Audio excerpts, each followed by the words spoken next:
Goeiemôre, liewe vriende. Ons is nou by Donderdag. Die laaste biduur in ons week van gebed. Ons het oor die afgelope paar dae gekyk na die bome van God se genade. En elke keer was daar 'n bepaalde tema daaraan gekoppel. So ook aan vandag. Wat daai tema is, sal ek in die deskripsie onder hierdie video mooi verduidelik. Ons teks vir vandag is Openbaring 22. Ons gaan daar die eerste 5 verse lees. Toe het die engel my die rivier met die water van die lewe gewys. Dit is kristal, helder soos kristal, en dit stroom uit die troon van God en van die Lam uit. Tussen die hoofstraat van die stad aan die een kant en die rivier aan die ander kant staan die boom van die lewe. Hy dra 12 keer per jaar vrugte. Elke maand lewer hy sy vrugte. Die blare van die boom bring genesing vir die nasies. Daar sal niks meer wees wat deur God vervloek is nie. Die troon van God en van die Lam sal in die stad wees en sy dienaars sal hom dien. Hulle sal hom sien en sy naam sal op hulle voorkoppe wees. Daar sal nie meer nag wees nie. Die mense het nie die lig van 'n lamp en die lig van die son nodig nie, omdat die Here God hulle sal verlig en hulle sal tot in alle ewigheid regeer. Jy weet julle vriende, die verhaal van die mens en van wat met die mens gebeur het, is in baie opsigte 'n verhaal van verlies. Van diepgaande, omvattende, tot op die been toe verlies. Verlies van lewe, verlies van die genot aan die lewe, verlies in terme van verhoudinge met mekaar, met die skepping, met God en selfs ook met onsself. Is 'n verlies, vriende, wat diep wonde vir die mens gebring het. En wat ons daagliks oral en altyd omtrent beleef en sien. Nie net om ons nie, maar baie keer ook in ons en aan ons. Jy sien in die begin, toe God in Genesis 1 en 2 geskep het God baie duidelike grense daar aan die mens gestel. In hoofstuk 2, Genesis 2 vers 9, word daar gepraat van die boom van die lewe, boom van die ewige lewe, en die boom van kennis goed en kwaad, wat gaan oor om onderskeid te kan kies, te kan maak tussen goed en kwaad, apart van God. Dus as jy van hierdie boom sou eet, sou jy morele, etiese besluite kon neem, sonder dat God 'n inspraak in jou lewe het. Hierdie eerste 2 hoofstukke beskryf die pragt van God se groote skepping. 'n Skepping wat hy vir ons gemaak het, aan ons die pragt en die praal daarvan gun. 'n Skepping gevul met oorvloed van alles. En 'n keuse. Wat Genesis 2 baie duidelik vir ons kom onderstreep, is dat daar 'n spanning bestaan tussen om God aan die een kant te vertrou, om ons te versorg, die boom van die lewe, en aan die ander kant om ons eie onafhanklike pad van God te volg, los van God, weg van God, ons eie morele, etiese keuses te kan maak. Hierdie spanning vind ons hier in hoofstuk 2 van Genesis. Die ongehoorsaamheid om God nie op sy woord te neem en te vertrou nie, was miskien die grootste rede uiteindelik vir die diepgaande verlies wat ons beleef het. Daardie selfverheffing van ons dink ons is beter as God, ons weet beter as God. Die verwerping van God se autoriteit oor ons lewe as die God wat ons geskep het. Vriende, het omvattende gevolge vir ons gehad. Ons het vroeër oor die verlies daarvan gepraat. Ons het nie die vermoë om morele besluite te neem wat lewegewend is, gekry deur die grense wat God gestel het te oorskry nie. Inteendeel. Die gevolg van daardie grensoorskryding was die totale ineenstorting van verhoudinge, van alle verhoudinge, van die verhouding wat ons het met onsself, die verhouding wat ons het met die lewegewende God, die verhouding wat ons het met die natuur, waarbinne God ons geplaas het, die verhouding wat ons het met elke een van ons, met mekaar. Jesus Christus het egter hierdie verhoudings kom herstel. En op 'n manier is hy deur sy gees voortdurend besig om hierdie verhoudings te vernuwe en nuut te maak en na 'n crescendo op te werk waar daar in en deur Jesus Christus 'n nuwe aarde en 'n nuwe hemel gaan aanbreek. Dis wat Openbaring 22, vriende, vir ons in 'n kaleidoskoop van beeld en kleur kom deel.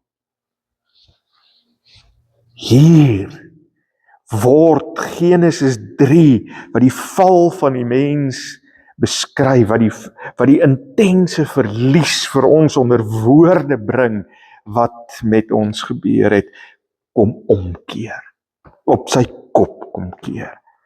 Die vloek wat op die mens gerus het as gevolg van sy hubris en sy opstandigheid teenoor God, word weggeneem. Die beelde in hierdie 5 verse is ongelooflik treffend, vriende. En ons sien in hierdie beelde hoe hierdie herstel, hierdie verlies uitgevee word.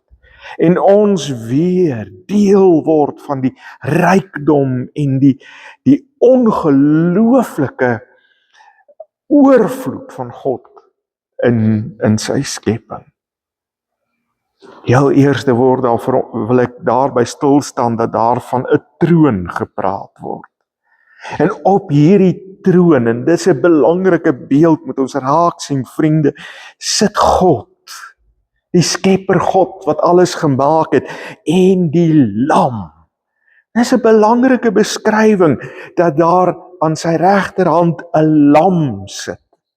Die lam is die simbool van gehoorsaamheid, van Jesus Christus wat na hierdie wêreld toe gekom het en die prys betaal het vir ons ongehoorsaamheid, Die prys kom betaal het vir ons vergryp aan ons vryheid. Die prys kom betaal het vir die totale ineenstorting van ons morele en etiese waardes, deur absoluut gehoorsaam te wees aan God, om die grense wat God gestel het te eerbiedig en daarby te bly. Maar natuurlik is die troon ook 'n simbool van goddelike regering en heerskappy, van God se autoriteit oor sy skepping. Daar word vertel dat ons as mens hierdie God op die troon met die lam ewig aanbid. Dat die grootste plesier en vreugde wat ons put om deel te wees van hierdie kaleidoskoop van beeld en kleur en oorvloed is om hierdie God en die lam op die troon ewig te aanbid. Nie uit 'n plig nie, nie omdat ons daartoe verplig voel nie, maar omdat ons oorweldig word deur 'n sin van dankbaarheid en borrelende vreugde. Ons wil die God en die lam op die troon aanbid, want hy het kom herstel wat stikkend is. Hy het herstel gebring in absolute volheid. Die lam het dit moontlik gemaak dat ons toegang het tot die Vader, direkte toegang het tot die Vader, dat versoening plaasgevind het. Dat versoening moontlik is tussen ons en ander. Dat daar versoening met onsself moontlik is. Herstel in ons verhoudings. Herstel van verhoudings in 'n diepgaande manier. Dat gelowiges weer, dit word so mooi gesê, van aangesig God kan sien, van aangesig tot aangesig. Iets wat voorheen vir die mens onmoontlik is 'n simbool daarvan dat ons hierdie vrye, direkte toegang tot God ons Vader het. In Eksodus 33:20 het Moses gevra dat hy God graag van aangesig tot aangesig wou sien. Maar dit kon nie, want anders sou Moses moes sterf. En het God sy rugkant vir Moses gewys. Hier word dit as 'n simbool van die diepste en omvattendste vorm van intimiteit met God beskryf. Dat ons aan God behoort, dat ons sy kinders is, en dat hierdie realiteit en hierdie werklikheid dat ons sy kinders is, dat ons 'n nuwe identiteit gekry het, nooit ooit weer bevraagteken hoef te word nie. Ons as gelowiges het 'n plek waar ons geken word. Soos die ou Cheers sitkom op televisie gepraat het van die kroeg wat Cheers genoem is, a place where everybody knows your name. So het ek en jy 'n plek voor die troon van die Skepper God en die Lam gekry, waar almal ons naam ken. En op ons voorkoppe is die naam van God geskryf. Symbool daarvan dat ons aan hom behoort. Dat ons nie die merk van die dier ontvang het nie. Wat sou beteken dat ons aan die dier en sy trawante behoort nie, maar dat ons aan God behoort. Die God op die troon en aan die Lam wat vir ewig regeer. Hy sorg en beskerm sy kinders. Dan word daar die rivier wat uit die troon, onder die troon uitvloei, deur die stad beskryf. Die rivier is die bron van lewe, wat van God af na die hele stad toe uitvloei. 2 bome. Al word gepraat van die boom van die lewe. Die boom wat vrugte dra die hele jaar deur. Symbool van God se sorg en trou aan ons. Maar ook 'n boom wie se blare vir die, hoor mooi, die nasies genesing bring. Nie net vir my en jou op 'n individuele vlak nie, maar genesing vir al die nasies oor die wêreld heen. Daar sal geen nag of donkerte in hierdie nuwe wêreld van God wees nie. Sien, die donker en die nag was simbole van chaos, van vrees, van die bose, van alles wat verkeerd en sleg is. Van die verlies wat ek en jy gelei het. Van die grense wat ons oorskry het. Nou het ons absolute sekuriteit en vreugde. En so hoor ons die woorde van Jesaja 60 vers 90 in hierdie gedeelte weergalm. Die Here sal ons ewige lig wees. En so word vervul Jesus se eie belofte dat hy die lig vir die wêreld sal wees in Johannes 8 vers 12. God is hier die bron van lewe. Dis duidelik dat hy nou die kompas van ons lewe is, dat hy nou ons etiese en morele pad vir ons aandui, dat dit nie meer ek en jy is wat dit op ons eie doen nie. Hy is die bron van kennis, van goed en kwaad. Ons kry weer opnuut ook 'n opdrag in hierdie teks.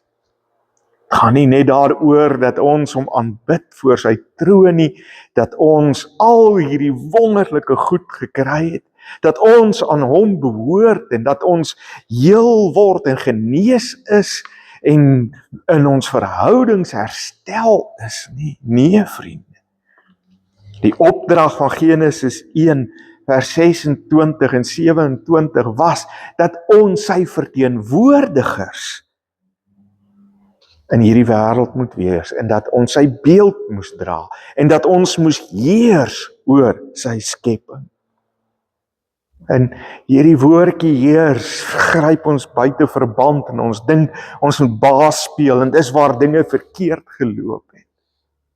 Hierdie heers beteken dat ons saam met God in opdrag van God die wêreld om ons kan bewerk, daarvoor kan sorg dra, daarna kan omsien,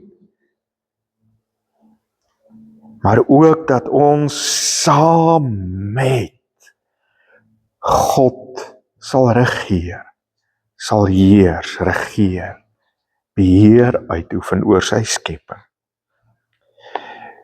Maar 'n heers wat gekenmerk gaan word, vriende, nie deur baaskap nie, maar deur diens, rentmeesterskap, harmonie, 'n ewige heerskappy. Wat is die kern van wat hierdie 5 verse vir ons probeer leer? 1. Die klimaks van die Bybelse verhaal, gelees van die begin af,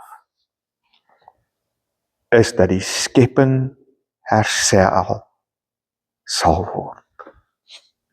Dat versoening voltooi sal word.